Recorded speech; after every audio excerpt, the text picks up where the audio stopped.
C. Joseph Vijay எனும் நான்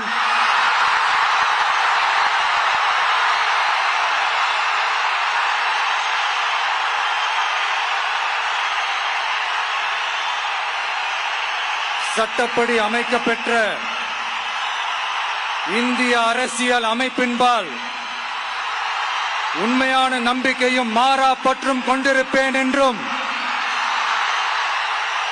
இந்திய நாட்டின் ஒப்பில்லாத முழு முதல் ஆட்சியையும் ஒருமையையும் நிலைநிறுத்துவேன் என்றும்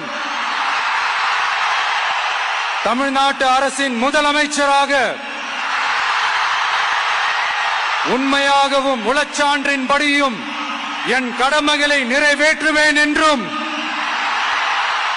அரசியல் அமைப்பிற்கும் சட்டத்திற்கும் இணங்க அச்சமும் ஒருதலை சார்பும் இன்றி விருப்பு வெறுப்பை விலக்கி பலதரப்பட்ட மக்கள் அனைவருக்கும் நேர்மையானதை செய்வேன் என்றும் ஆண்டவன் மீது ஆணையிட்டு உறுதிமொழிகிறேன்.